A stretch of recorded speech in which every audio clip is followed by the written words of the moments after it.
Before you hear this full story, just know one thing. Genius doesn't protect you from betrayal, and being gifted doesn't guarantee you'll live to see the fruits of your gift. What you're about to hear might sound like fiction, but it's not. It's the true tale of a Caribbean boy raised in Africa who made the world stop and stare only to vanish too soon. But before all that, picture this. A 17-year-old solving a 100-year-old mathematical problem live in front of the world in London. Cameras flashing, judges frozen, rivals in disbelief. That moment would change everything. But it wasn't the start, and sadly, it wouldn't be the end. If you haven't already, subscribe. You'll want to see how this story unfolds. They called him Zachary Stone, born in Jamaica but raised in Kenya. He wasn't born into wealth, but he had everything he needed. A loving mother who taught primary school, and a father who ran a small tech repair shop in Nairobi. From the age of 6, Zachary was different. Not loud, not weird, just deeply focused. While other kids memorized football player names, he memorized patterns of numbers. He said numbers spoke to him in pictures. He could see the end of problems from the start. But the funny thing? He hated showing off. His classmates joked that he was gay because he never looked twice at a girl. He just laughed and said he wasn't ready for love until at least 30. Why? He had a list of reasons, but his favorite was, "Love slows your calculations." That line became a meme online later. By the time he was 13, he was already doing university-level maths. But not because anyone pushed him. He created routines. Every day at 5 a.m., he solved one logic puzzle, ran a 2-kilometer jog to clear his mind, then tackled a new math concept before breakfast. His trick? He learned backwards. He studied the hardest part of a concept first, then worked his way to the basics. He said it made the easier stuff feel like breathing. His teachers often stepped aside during lessons and let him explain things to the class. At first, the other kids rolled their eyes, but after seeing their grades go up, they started listening. When Zachary turned 16, he got invited to a global teen math competition in London. Not just any competition, but one of the most elite ever held. 6 countries were sending their brightest teens: the US, Canada, Nigeria, China, South Africa, and Kenya. Zachary was Kenya's lone representative. Everyone else came from academies, with coaches and teams. Zachary came with his dad's repaired laptop and a satchel full of torn math notebooks. Still, his calm presence made others nervous. His biggest rival was a Nigerian girl named Yemi, bold, loud, and sharp as lightning. They clashed in the group rounds, and the internet dubbed them Fire and Ice. Zachary stunned the crowd in round 3. The judges brought out the Goldfeld, conjecture, an unsolved mystery that had puzzled mathematicians for over 100 years. It was meant as a bonus challenge, a joke even. But Zachary raised his hand. People laughed. Even Yemi rolled her eyes. Then he started writing. 10 minutes later, silence fell. The board was full. The math made sense. Judges leaned in, cameras zoomed, and then the announcement: he had done it, solved it. The hall erupted. Overnight, Zachary became a global star. News stations in New York, Toronto, Lagos, Beijing, and Kingston wanted interviews. The Jamaican Prime Minister called him the son of the islands. The Kenyan government offered him a national medal. Top universities offered full scholarships. But when asked what he wanted to do, he simply said, "I want to teach. I want African kids in rural schools to see what they can do with numbers." That answer didn't sit well with everyone. Offers came in from research companies, secret government programs, and even foreign intelligence units. He turned them all down. He began developing a program called Maths for All, a mobile app and teaching initiative that made math accessible through storytelling, colors, and African symbols.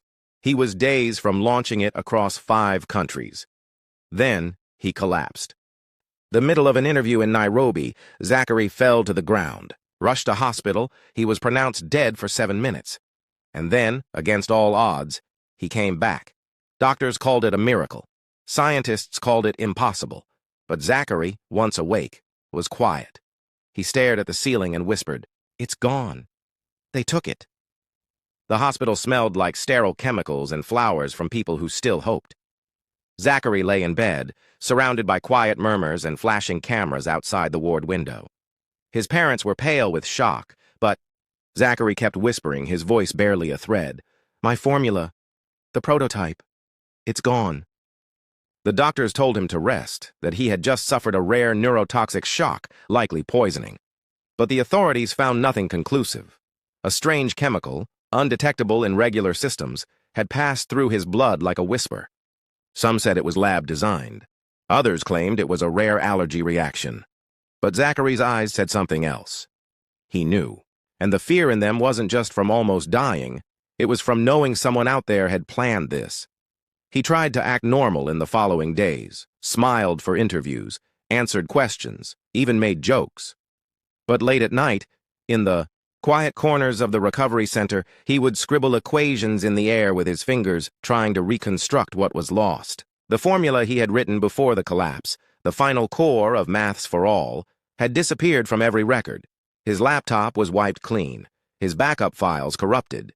Even the encrypted copy sent to his email vanished. Only one conclusion. Made sense. Someone had stolen it, and they wanted him dead before he could expose the truth. Still, Zachary refused to be afraid. "They may have taken the formula," he told his mom quietly one morning, "but they can't steal my mind." What he didn't know was that someone very powerful had been watching him long before London, and they weren't done yet. Zachary's return home to Nairobi wasn't the celebration people expected. While the world still saw a miracle boy, Zachary felt like a shadow of himself. At the airport, journalists screamed questions, trying to get a soundbite. He gave them a small wave, but his eyes searched the crowd like someone expecting a bullet. Even his once playful humor was muted. At home, his father tried to comfort him with gadgets and tools, urging him to build something, anything, to lift his spirits. But Zachary just stared at the soldering iron, saying softly, "What's the point if it'll just be taken again?" His mother cooked his favorite stew and reminded him, "They didn't raise a genius in this house. They raised a fighter." One night, while sorting through old notebooks, Zachary found the torn piece of a page from a prototype calculation he had discarded months before. It sparked something.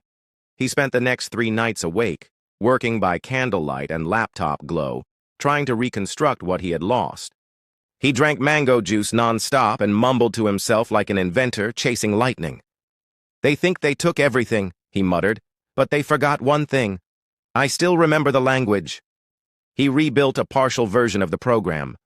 Not as powerful as before, but good enough to prove it was his. He sent encrypted screenshots to a trusted professor in Ghana, asking for a time-stamped witness. But deep inside, he knew it wouldn't be long before whoever came for his work would return. The Ghanaian professor, Dr. Kwame Abowagye, was one of the few Zachary truly trusted. A Pan-Africanist and encryption specialist, he had mentored Zachary virtually during lockdowns when Zachary was just 14. When he saw the screenshots, Dr. Kwame immediately recognized the structure. "This was yours," he said over a secure call, "and if someone else has it now, they'll try to patent it before you do." Zachary's hands trembled. "So what do I do?" he asked. Dr. Kwame replied, "We go public. We register this version under African intellectual property law. But first, you must finish it, fast." It was a race against time, and somewhere across the ocean, in a sleek glass building in Geneva, a private board meeting was already taking place. Zachary's stolen formula was on the screen. And the people in that room? They weren't wearing lab coats. They were wearing suits.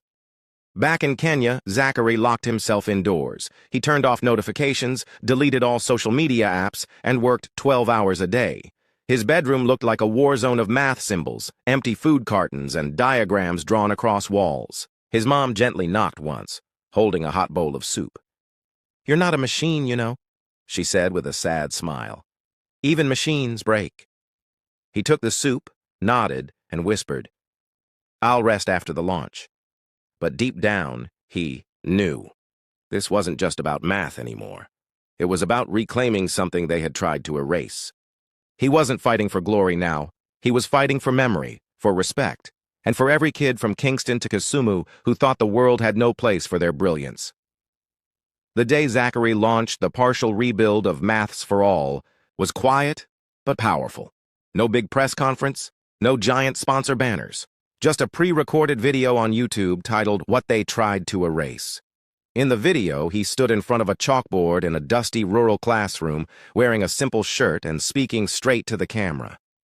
This is for every child who was told they're slow. Every kid solving math problems in their head while walking barefoot to school. They told me I was finished, but guess what? I'm just getting started. The video exploded. Within 2 days, it crossed 3 million views. Comments poured in from Jamaican teachers, Kenyan uncles, Nigerian students, and even Caribbean expats living abroad. People cried, laughed, shared, but behind the camera, Zachary's hands were shaking. He knew he'd drawn a line, and someone would cross it soon. What he didn't expect was the reaction from one particular country, Canada. A major education tech firm based in Ottawa, which had coincidentally just filed a patent with suspiciously similar algorithms, released a statement claiming convergence of mathematical ideas happens often. Zachary's team quickly pushed back, and soon, independent experts began comparing both models. The similarities were undeniable. The internet turned into a battleground. Stolen genius started trending. Jamaicans marched in solidarity online. Kenyans held a youth math rally. And in the midst of it all, Zachary just kept working. "Let them fight online," he told Dr. Kwame. "I'll build offline." But what Zachary didn't realize was that behind this corporate theft was a shadow network, one that had tracked gifted children globally, and they weren't done with him yet. Zachary's rebuilt version of the app gained traction fast. Rural teachers in Kenya, Tanzania, and even parts of Uganda downloaded it within weeks. Kids who once feared math were suddenly solving puzzles through colorful patterns and animated African folklore. He turned numbers into stories. One, teacher said in a video testimonial that went viral. And yet, the app's rising popularity came with increased digital attacks. Almost daily, Zachary's servers were hit with intrusion attempts. Passwords mysteriously changed. A drone once hovered above his compound for 5 minutes before vanishing into the clouds. Even local hackers offered help. One group from Nairobi, calling themselves the Kilimani Watchdogs, contacted him anonymously. "You're not just building an app, bro," they warned. "You're waking up something bigger." Zachary didn't scare easily, but he wasn't foolish. He changed locations, moved to his uncle's house in Kisumu, where he could work in peace. He kept his laptop under physical lock, and his only internet access was through an encrypted network provided by Dr. Kwame. Despite the pressure, he stayed funny. "You know," he told his uncle one evening, "I should have just become a reggae artist. At least no one poisons you over lyrics." His uncle laughed hard, clapping him on the back. "Yeah, but you were born to solve numbers, not sing rhythms." Still, Zachary felt the weight more than ever. He wasn't fighting a single person anymore. He was standing against a system that had thrived for decades by stealing black brilliance and renaming it as theirs. The next shock came not from the internet, but from the U.S. A 17-year-old prodigy from Chicago named Ethan Ross claimed he had solved the same formula Zachary had revealed, almost identical in structure and output. American news outlets quickly ran with it. "Meet the real genius behind the equation." Zachary watched the interview on his cracked phone screen. Ethan sat confidently in a bright studio, smiling, saying, "Sometimes the universe gives the same answer to different people." Zachary didn't blink. He knew what was happening. "They're rewriting history in real time," he told Dr. Kwame. "In 5 years, I'll be a footnote, and he'll be the genius in textbooks." Dr. Kwame didn't argue. Instead, he told him to focus on what could never be stolen: impact.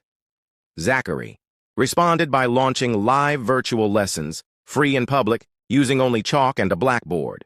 No fancy animations, no tech, just pure teaching. His first session hit 200,000 viewers. The second, over 500,000. Students in Haiti, Nigeria, Jamaica, and South Africa tuned in, writing equations on their walls with charcoal just to follow along. "Let them own the patents," he said in one stream. "But we own the people." It was a turning point. For once, it wasn't about who got credit, it was about who made a difference. And yet, as his influence grew, the shadows around him darkened. One night, he received a blank envelope slipped under his door. Inside, it was a printed message. "You're not untouchable. Back down." He folded it once and burned it in silence. Zachary didn't tell his parents about the threat letter. He didn't want to worry them. But that night, he stayed up listening to the sounds of the street, every bark, every footstep, every shifting branch. In the morning, he added another routine to his life, daily self-defense training. A retired police officer who lived nearby agreed to coach him discreetly. "Smart boys don't always survive this world," the officer said, handing Zachary a training stick. "But smart boys who can move, they last longer." Zachary trained at dawn, then returned to coding and teaching during the day. His body started to change, leaner, faster. His mind, though already sharp, became more disciplined. He stopped reacting emotionally.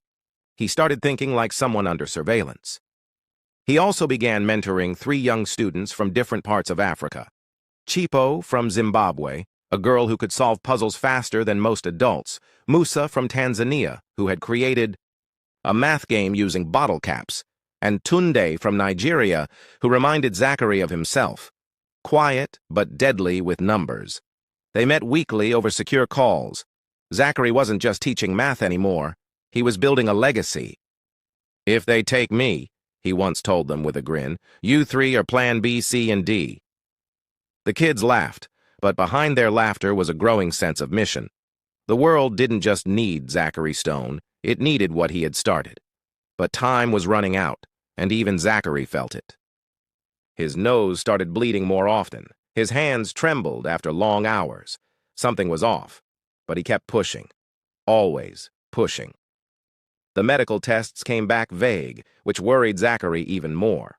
The doctors saw signs of elevated neural activity, beyond normal human levels, especially in his prefrontal cortex, the part of the brain used for logic, planning, and problem-solving.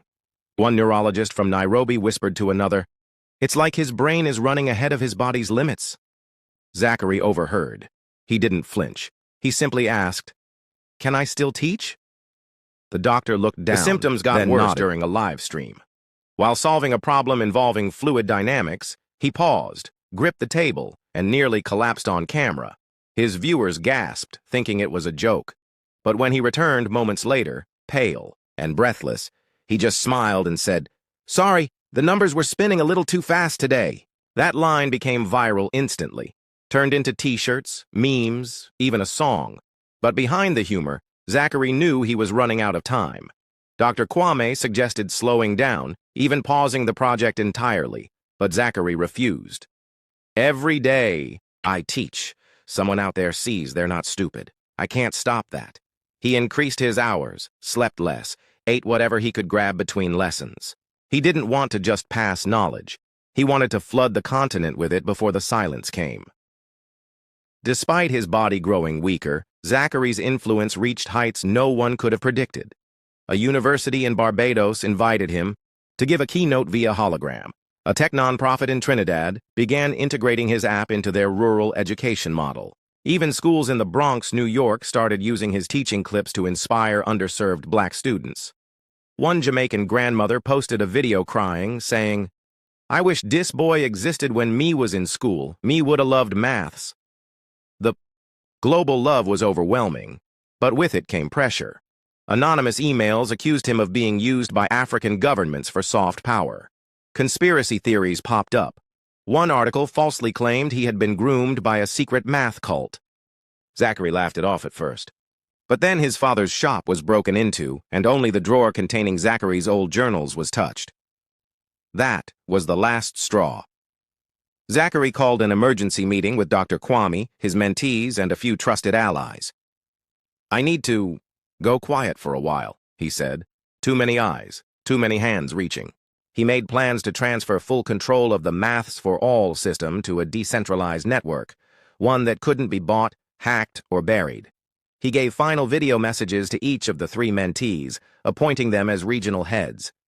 "It's not about me anymore," he told them. "It's about keeping this fire lit, even if I go out." That night, for the first time in months, He didn't code. He walked outside, lay on the roof under the Nairobi stars, and closed his eyes. And for a moment, just a moment, he let himself breathe without thinking. But the silence didn't last. The next morning, Zachary didn't wake up at his usual 5 a.m. His mother found him still on the rooftop, wrapped in a blanket, breathing, but barely. He was rushed to a private clinic where specialists examined his nervous system. The scans shocked them. His brainwaves were firing at speeds never documented before in someone his age. It was as if his mind was evolving past what the human body could handle. One neurologist said quietly, "His brain is overheating like a machine without rest." The term they used was cognitive hyperexcitation syndrome, a condition so rare it only existed in obscure medical theory journals. No cure, no treatment, just time running out. Zachary listened calmly, then asked if he could be discharged that evening. The doctor stared in disbelief. "You should be under observation." Zachary smiled weakly. "I've got a class at 7. That night's live stream was different. There was no chalkboard, no formulas, just Zachary sitting on a stool, pale but smiling. "If this is the last time you see me," he said, "I want you to know something. Intelligence is not privilege. It's persistence, curiosity, hunger, and no one owns it.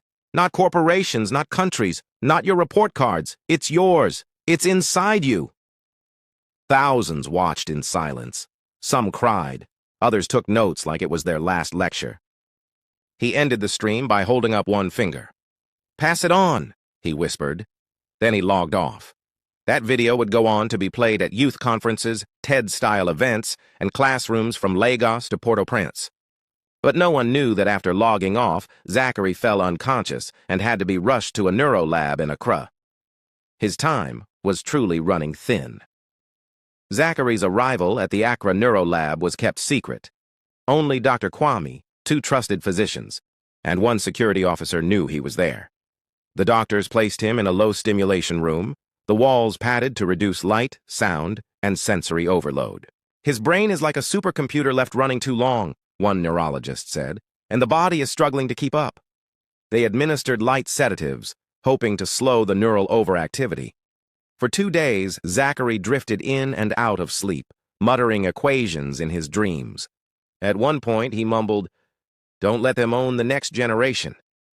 Dr. Kwame sat beside him every evening, reading him African proverbs and playing soft drumming rhythms from a small speaker.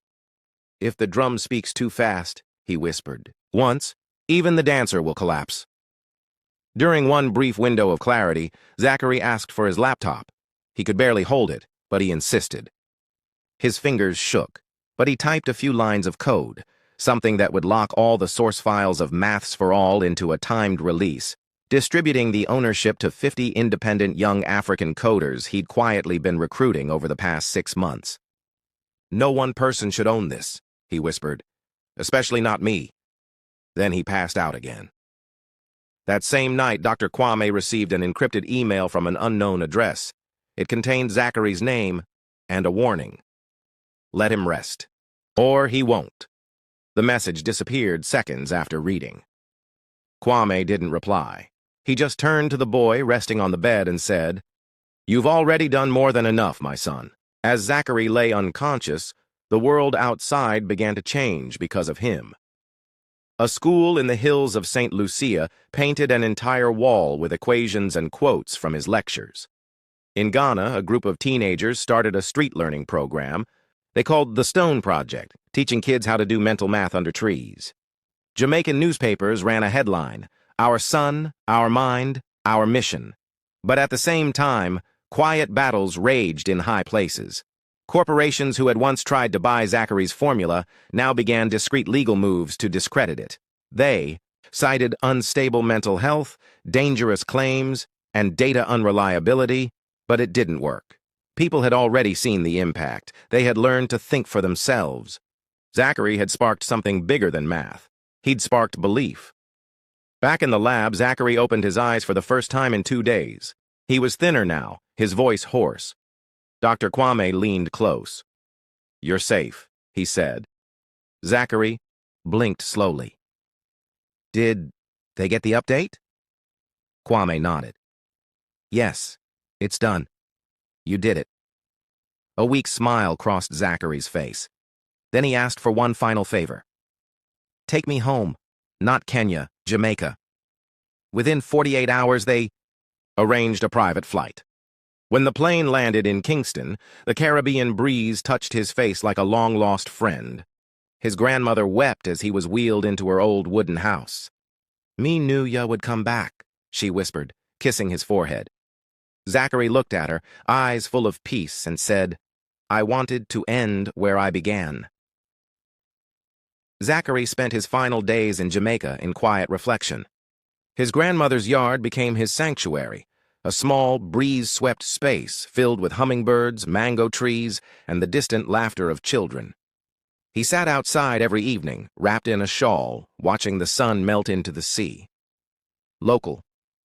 School children began visiting him, one or two at a time, sitting cross-legged on the porch as he told them stories, not of formulas, but of focus, resilience, and rhythm.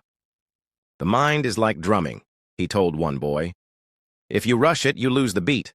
But if you listen, you feel when to hit. News of his return spread across the island. Jamaican and Kenyan diplomats quietly arranged a cultural exchange in his honor. University students painted murals of him in Montego Bay. A calypso artist even released a tribute track titled Numbers. Don't lie, but people do. Zachary laughed when he heard it, coughing halfway through. It's true, though, he wheezed. His mentees from Africa sent him video messages, each of them now teaching hundreds of kids, running weekend math, camps, and expanding maths for all in their own languages. He watched each clip in silence, a soft glow in his eyes. They'll carry it, he said to himself, better than I did. The boy the world tried to erase had become the blueprint, and he knew it. Zachary's final lecture wasn't given in a classroom or on a live stream, but in a quiet backyard beneath the Caribbean moon. It was just 5 children, sitting around him on worn cushions, with his grandmother quietly listening from her window. His voice was slow, and he paused, often to breathe, but every word landed like poetry. People think math is about numbers, he said, but it's really about patterns and how life repeats itself until someone brave decides to break the cycle. The children nodded, though they didn't fully understand. He smiled. One day you will, just promise me. Don't fear questions. They are the beginning of everything. One of the girls, no older than 9, asked, Are you going to die soon? Zachary blinked, looked at the stars, and replied, Maybe, but I've lived already. That night, his grandmother called Dr. Kwame. His breathing's slowing, she said. Kwame didn't reply at first. Then he said, Let him go peacefully. He finished the mission. Just before dawn, as the rooster crowed and the wind whispered through the banana leaves, Zachary closed his eyes for the last time. He passed with no machines, no applause, no crowd, just the sound of nature and the peace of completion. The official cause of death was listed as neurological failure due to extreme cerebral overstimulation, though some quietly said it was. Political, too, that his silence made things easier for those who tried to steal from him. But the truth, he had simply outthought the body that held him, and in doing so he lit a fire across the world that couldn't be put out. News of Zachary's. Death spread like wildfire. Across Jamaica, church bells rang, and radio stations paused their music for moments of silence. In Kenya, students at his former school held a candlelight vigil, each child holding a math symbol instead of a flower. Social media turned into a flood of mourning and memories. Hashtags like Dr. Zachary Stone, Our Mind Before Money, and Bart Maths for All trended for days. Even major news outlets who once ignored his work now scrambled to do documentaries and post tributes. But for those who had truly known him, it wasn't just about honoring a genius. It was about continuing a revolution. His mentees, now teenagers, leading educational mini-movements in West and East Africa, gathered virtually the night after his passing. Tunde, the Nigerian boy, said, He didn't want to be remembered. He wanted the mission remembered. Dr. Kwame announced a new initiative in Zachary's name, a decentralized African education fund, open source and completely transparent, designed to support rural teachers and young inventors. The app Zachary had built was updated with a final audio recording from him, unlocked only after his death. In the recording, he said, "Don't cry for me. Apply what I gave you, multiply it, improve it, then pass it forward." That message alone made more students sign up for STEM programs, in 6 countries than any campaign before it. His impact, like the math he loved, had no ending, only progression. And though he died young, Zachary Stone became something far greater than a boy with numbers. He became a symbol of what Africa and the Caribbean could produce when brilliance met purpose. 3 months after Zachary's passing, something unexpected happened. A tech conglomerate based in Europe attempted to quietly launch a software almost identical to Zachary's Maths for All. They had changed the name, the visuals, and the branding, but the formula at its core was unmistakable. Within hours, a Nigerian coder who had worked under Zachary's mentorship cracked the source and exposed the plagiarism on GitHub. Screenshots of the code comparison flooded social media. Outrage followed. Petitions, boycotts, and online protests erupted. The conglomerate tried to deny the allegations, but by then, the damage was done. Their stock dropped overnight, and their investors began pulling out. One major news anchor put it plainly, "Even in death, the boy genius still outsmarts giants." To celebrate his legacy, a global summit was organized by Dr. Kwame and an international network of educators. It was held virtually, with over 70 countries tuning in. Speakers ranged from teachers in Congo to professors in Cuba to village elders in Ethiopia. Everyone shared how Zachary's tools had reshaped the way they taught math. One girl from St. Vincent held up a battered notebook and said, "This is my inheritance. His notes helped me love math for the first time." At the end of the summit, they played a short animated tribute. Zachary, as a young boy, walking through a world of numbers that turned into bridges, schools, and stars. And the final line of narration brought tears worldwide. He solved equations, yes, but more than that, he solved how to make others believe they could too. It wasn't long after the summit that whispers of a deeper conspiracy began to surface. An investigative journalist from Ghana, Amina Dankwa, revealed that Zachary's poisoning may not have been a random act by a jealous rival. She dug through emails, travel logs, and secret correspondences leaked from private intelligence firms.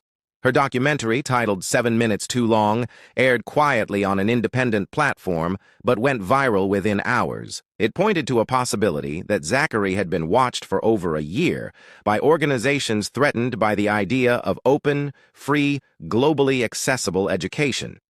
The documentary didn't name names, but it showed enough to make people start asking hard questions.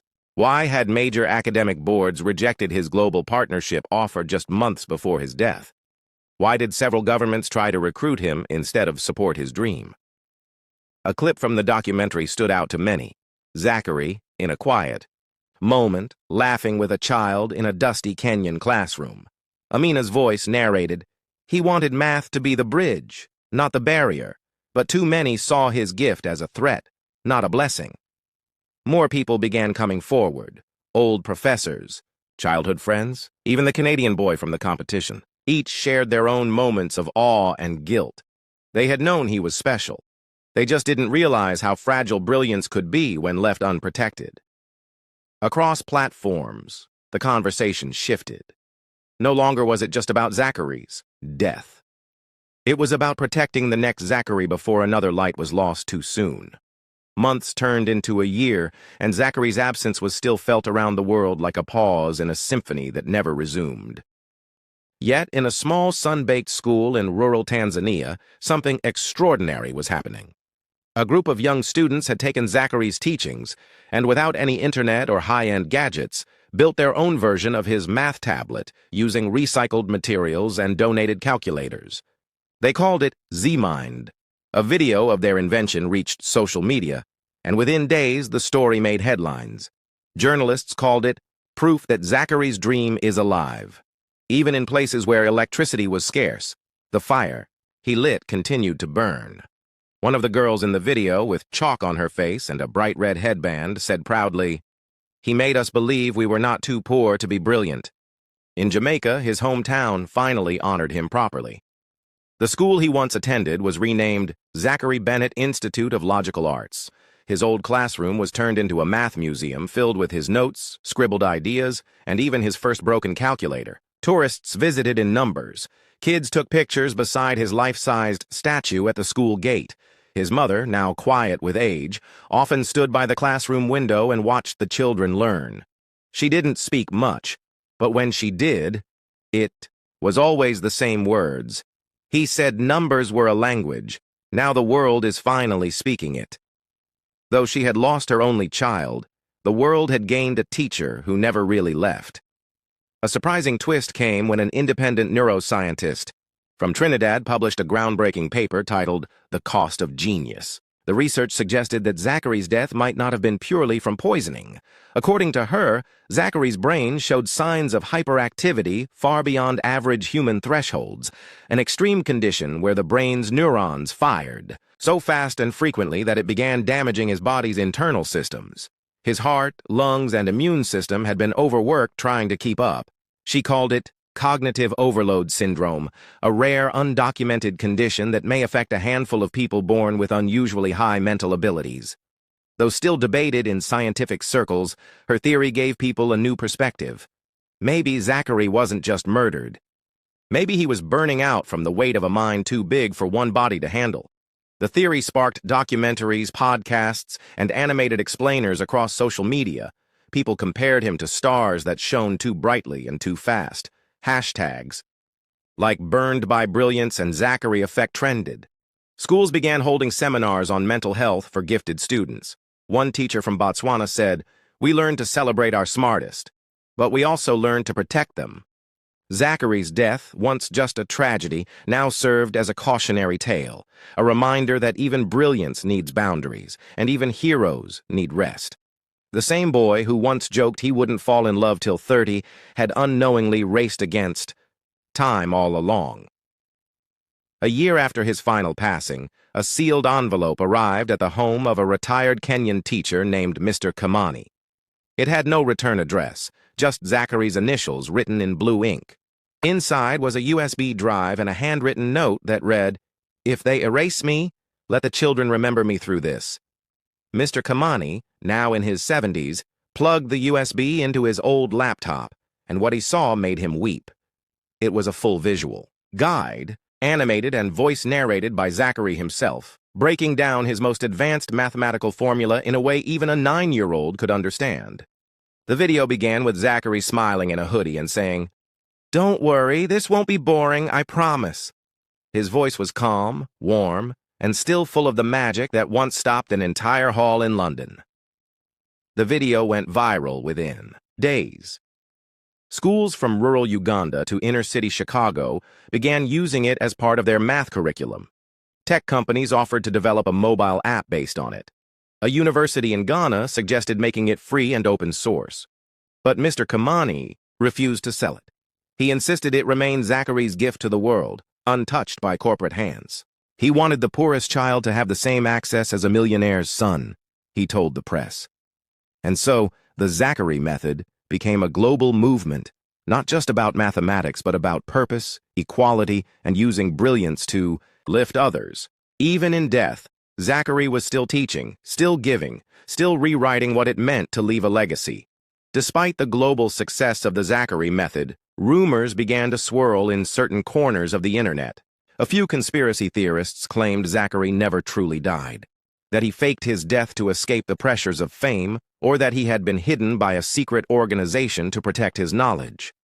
One video, uploaded by a faceless account, even claimed to have CCTV footage of a man who looked like Zachary walking out of a research lab in Morocco 2 years after his reported death. The footage was grainy, but the posture, the hair, the walk, it stirred the online world into a frenzy. Hashtags like Zachary Lives and The Math Ghost began trending. Documentaries were made and journalists launched investigations that led nowhere. But the mystery only added to his legend. Meanwhile, in Kingston, Jamaica, A mural of Zachary was painted across the walls of his old neighborhood. The artist, a childhood friend who once teased him for not liking girls, called it the boy who solved the world. Kids now ran past that wall with backpacks, trying to imitate his walk or quote his lessons. His story became more than a tale of intelligence. It became a parable for the modern age. Zachary's love for knowledge, his deep sense of purpose, and his refusal to sell out became a blueprint for a generation hungry for meaning. A quiet boy from an average family had risen, fallen, and risen again. This time as an idea that no bullet, poison, or stolen formula could kill.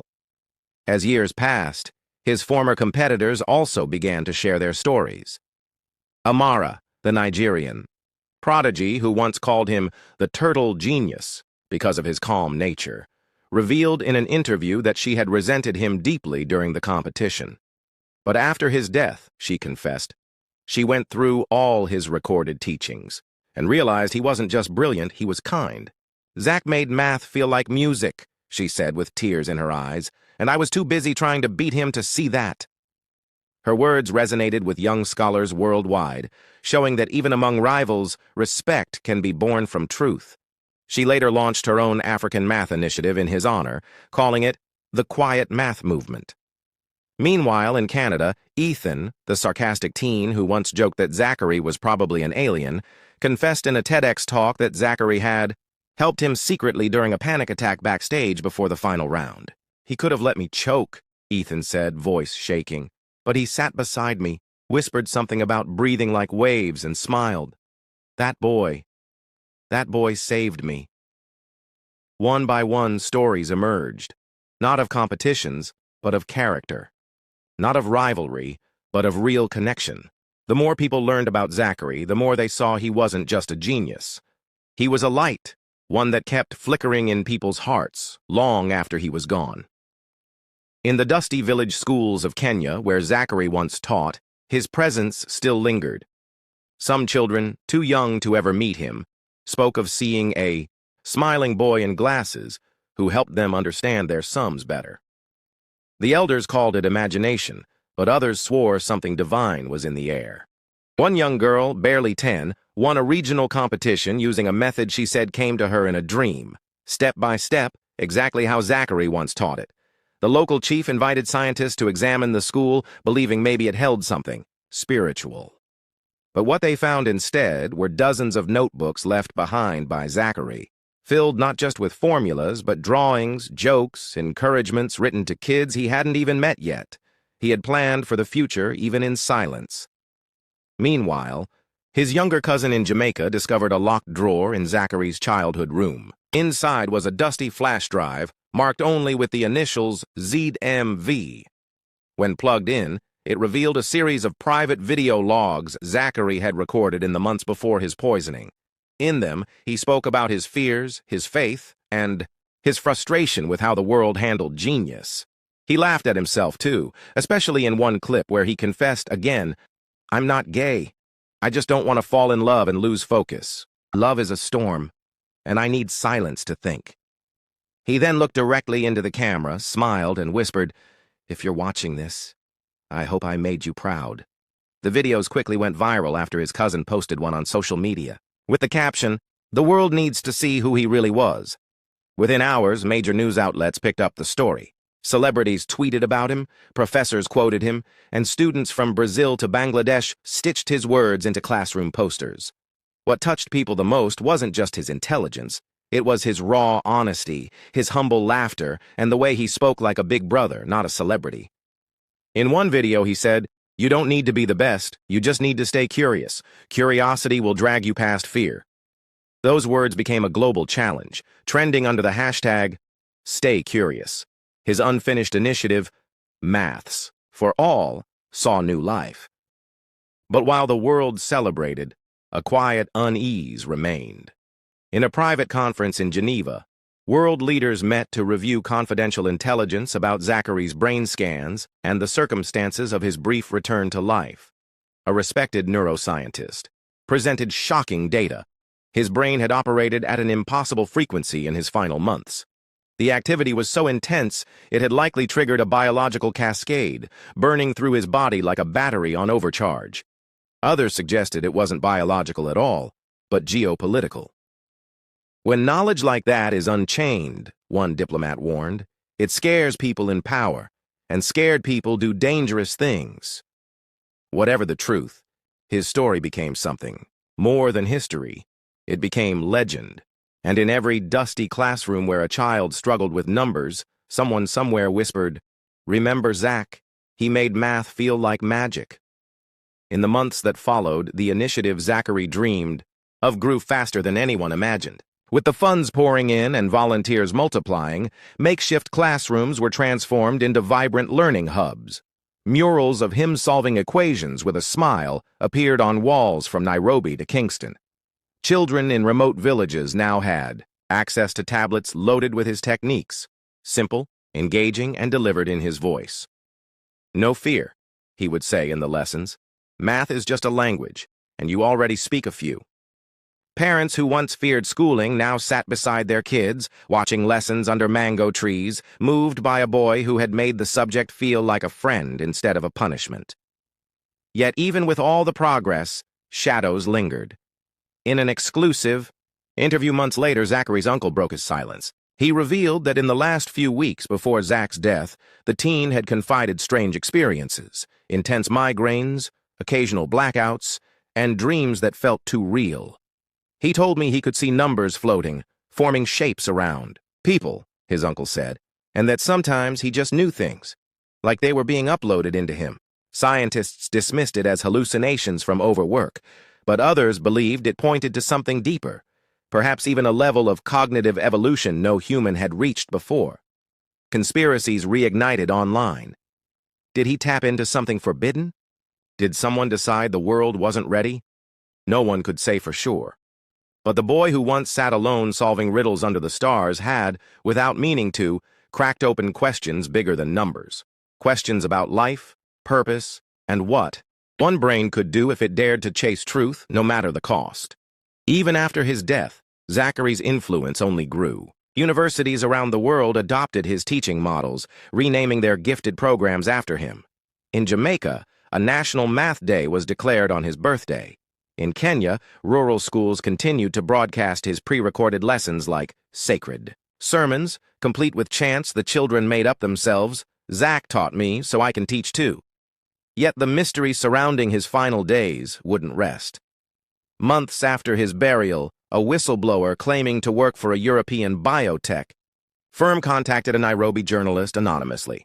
He shared internal documents, medical scans, government emails, even coded transcripts, suggesting Zachary's brain wasn't just unique, it was chemically altered. The leak alleged that during his short hospital stay in London after his poisoning, he'd been given a neuro-enhancing compound not approved by any medical board. The goal? To preserve his genius and study it. But the effects had unknowingly accelerated neurovascular decay. His brain was simply processing at speeds his body couldn't sustain. It wasn't poisoning that killed him, the leak claimed. It was science pushing past its limits. The world was split. Some called it a cover-up. Others believed Zachary knew and accepted the risk, choosing to burn bright rather than fade slow. Either way, one thing remained undeniable. He had given all he had to the world, and in return, gave the world something more than answers. He gave them belief. Belief that a boy from nowhere could change everything. And maybe, just maybe, if one could do it, others could too. Years later, a global math institute in Nairobi erected a statue of Zachary in front of its glass dome. Not with a graduation cap or holding a scroll, but barefoot in his old Kenyan school uniform, chalk in hand, smiling at a group of small children carved from bronze. Visitors from Jamaica, Canada, Nigeria, and beyond came every year to lay flowers and thank you notes. One such visitor was Jabari, Zachary's closest rival, from the London competition. Now a professor at MIT, Jabari knelt by the statue, tears in his eyes. He whispered how he once hated Zachary for being better than him, how he trained day and night to beat him, but never could. Then he confessed that it wasn't Zachary's intellect that beat him. It was his heart. The heart to choose teaching over fame, to give instead of take, to leave instead of stay. In a sealed vault beneath the statue, Zachary's notebooks were kept in a glass case. They weren't filled with formulas as expected, but letters. To children, to teachers, to dreamers. Some were written in Jamaican patois, others in Swahili, but they all shared the same message. Don't chase being the best. Chase being useful. The world needs more hearts than heads. His mother, now gray-haired and revered across nations, visited on his birthday each year. She would sit quietly beside the statue, touch his carved feet, and say only one thing over and over. Me proud of you, me baby, me proud. And somewhere in the minds of young dreamers across continents, Zachary lived on, not as a genius, but as a guide. Years after Zachary's passing, an anonymous file leaked on the dark web sparked international debate.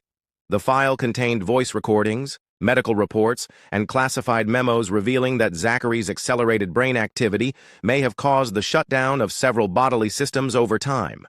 One memo from a military-grade think tank explained that his brain was functioning at a level that demanded more oxygen and nutrients than his body could deliver, even with enhanced care. They called it cognitive overload collapse. But even more shocking was a conversation between two officials debating whether his death had been expedited. One voice, cold and clear, said, "He was becoming too influential, teaching poor, children formulas that could build satellites. He was a threat to the future we control." The world split into two. Some believed he died of natural causes caused by rare over-intellectual exertion. Others believed he was poisoned a second time, silently, surgically, before his brain could shake the systems built by world powers. His legacy sparked a global conversation about how nations use and discard gifted minds from the developing world. The hashtag #Justice for Zach trended for weeks. Murals of him appeared across Kingston, Nairobi, Lagos, and Cape Town. Teachers used his story to inspire, protest, and educate. Even children who hated math began to ask questions again. Because in Zachary's story, they didn't just see numbers, they saw possibility. He didn't die for math. He lived so others could find their equation. In a quiet school tucked between the hills of rural Kenya, a girl named Amina stood before her classmates holding a worn-out math textbook that had Zachary's initials scribbled in the corner. Her voice shook as she explained a formula once thought too advanced for their level. Behind her, a mural of Zachary smiled down, painted by the students themselves. His initiative, Maths for All, had survived. It was being run by a network of volunteers, teachers, and former competitors who once stood beside and against him. Canada sent books. Jamaica donated computers. Nigeria funded mobile classrooms. What Zachary started didn't die with him. It multiplied.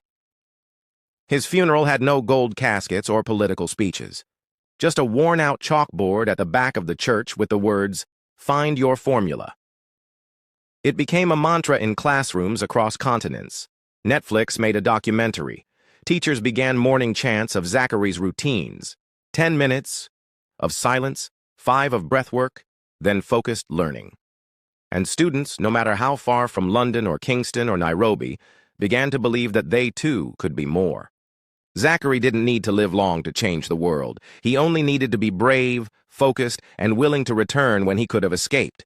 His life became proof that genius was not just what you know, but what you choose to do with what you know. He left early, but he left everything behind.